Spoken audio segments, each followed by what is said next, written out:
नमस्कार। अभी आप देखना शुरू कर चुके हैं नेशन 24 न्यूज और मैं हूं नीरज और हम अभी बात करने जा रहे हैं माननीय मुख्यमंत्री नीतीश कुमार जी के द्वारा दो विवादास्पद बयानों को लेकर। पहला चर्चा काफी हो हंगामा के साथ खत्म हुआ है, जिसके लिए उनको माफी मांगना पड़ना है। वो है सेक्स एजुकेशन मामले को लेकर, जिस तरह से महिला की बातों को, लड़कियों की बातों को उन्होंने सदन के अंदर रखा, जहां महिलाएं शर्मसार हो गई विधायक लोग, और वहीं पे इसकी चर्चा भी हुई। आज जिसको लेकर बीजेपी के विधायक लोग जो है लगातार आक्रोश भी की है, प्रेस वार्ता भी किए, पुतला भी दहन हुआ और इसकी गूंज जो है देश के नहीं देश के बाहर भी सुनने को मिली। वहीं दूसरी चर्चा हम अब माननीय पूर्व मुख्यमंत्री जीतन राम मांझी को लेकर करने जा रहे हैं, जिसको लेकर सदन के अंदर माननीय मुख्यमंत्री नीतीश कुमार जी ने तुम तड़ाक से लेके जितना गुस्सा उनको दिख रहा था, समझ से नहीं आ रहा था कि आखिर इतना गुस्सा उनको किस बात को लेकर है। क्या मुख्यमंत्री बनाने को लेकर है जीतन राम मांझी जी को, या उनको हटाने को लेकर है। तुम तड़ाक से लेकर जिस तरह का संसदीय भाषा का जो उपयोग नहीं हो सकता सदन में, जिस तरह का संसदीय भाषा का उन्होंने उपयोग किया है, अरे तुम बैठो,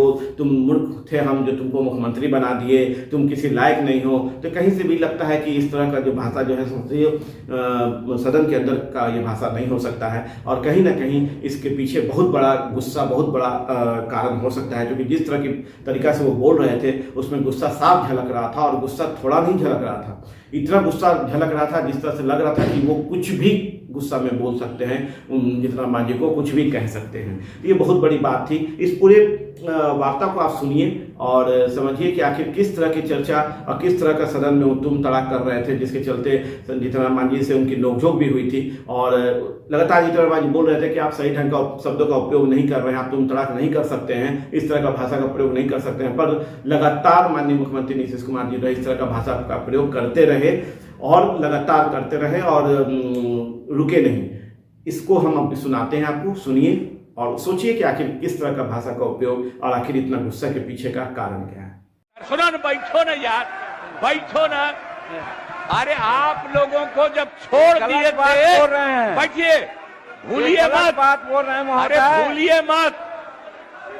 अरे 13 में जब आप लोगों को छोड़ दिए थे, अब अकेले थे, तो हम, अरे चुनो रे यार, कुछ जानते हो, बैठो। हम इसको बना दिए।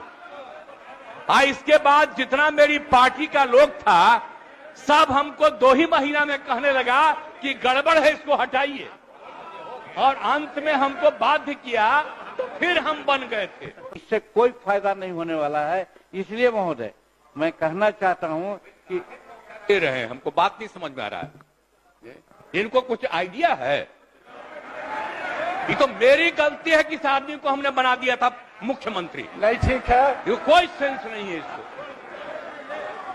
ऐसे ही बोलते रहता है, कोई मतलब नहीं है। बैठ जाएगा, हो गया। हम कह रहे थे कि आप ही लोगों के साथ रहिए। अध्यक्ष महोदय भाग के चला आया था 7 पार्टी में। अध्यक्ष अभी महोदय हम जान करके भगा दिए उधर।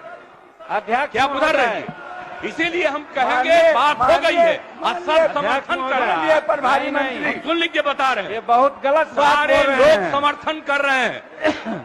और कोई सेंस है ये जो प्रचारित करता है। सुनो न, बैठो ना यार, बैठो ना। अरे आप लोगों को जब छोड़ दिए थे, बैठिए, भूलिए मत बात बोल रहे हैं। अरे भूलिए मत।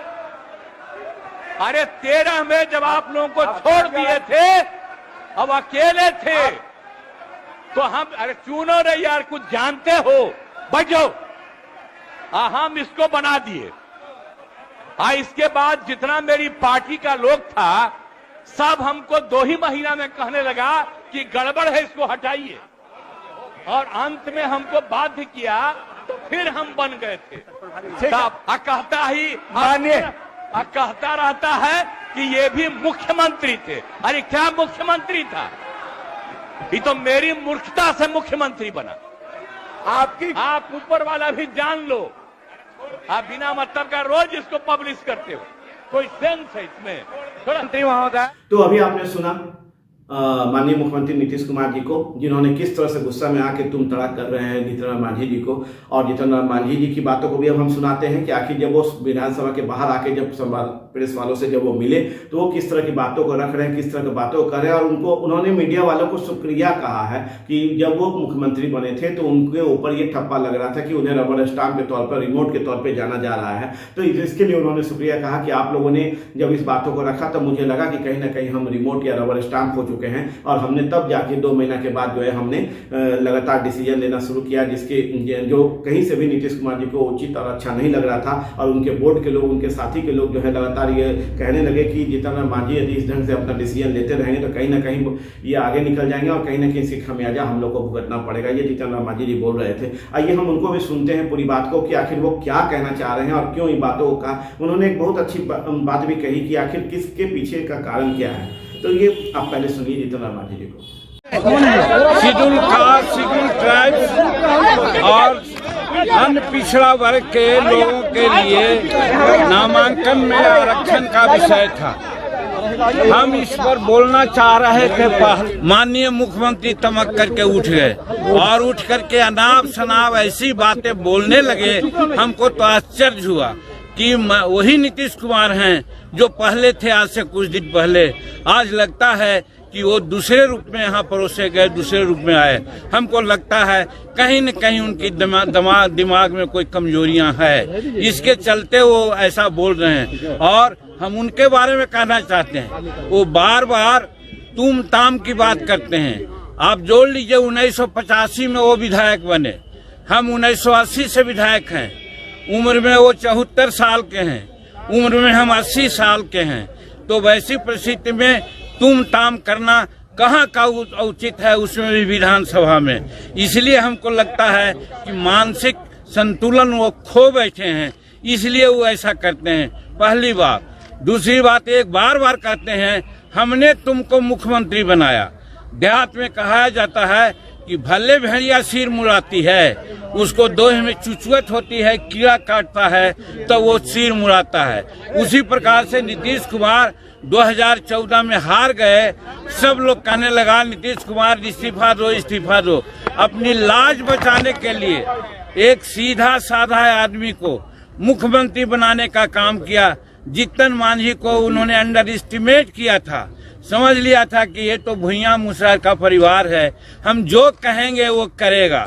आप लोग भी इसका गवाह हैं कि 2 महीना तक मुख्यमंत्री के रूप में उनकी बातें हमने कही।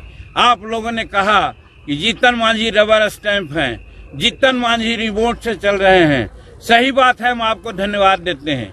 आपकी इन बातों ने हमको प्रेरणा दी और प्रेरणा के बाद हम जब काम करने लगे तो यही इनके चमचा लोग कहा, ए नीतीश बाबू, जीतन मांझी को आप बनाए थे कि जो कहिएगा सो करेगा, तो वैसा न करके राजहित में ऐसा निर्णय ले रहा है।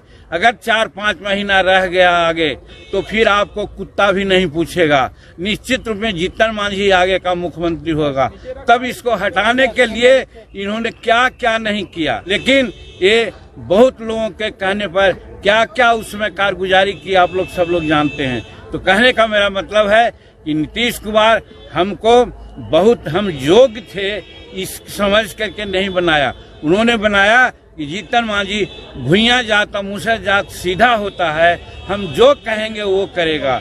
लेकिन हम 9 महीना में जो किया आपके सामने है। आप लोगों के माध्यम से यही अनुरोध करना चाहते हैं कि इन सारी बातों को पब्लिक डोमेन में रखें। हम भी भारत सरकार के गृह मंत्रालय में या पर्सनल विभाग में या राज्य सरकार के अन्य राज्यपाल महोदय से मिलेंगे और कहेंगे कि ऐसे मुख्यमंत्री जिनका दिमाग लगता है कि अब कहीं दूसरे जगह चला गया है, इनको बर्खास्त कीजिए, यहाँ राष्ट्रपति शासन लगाइए और ताकि यहाँ बिहार की जनता को लाभ मिले और न्याय मिले। यही आगे हम लोग करेंगे।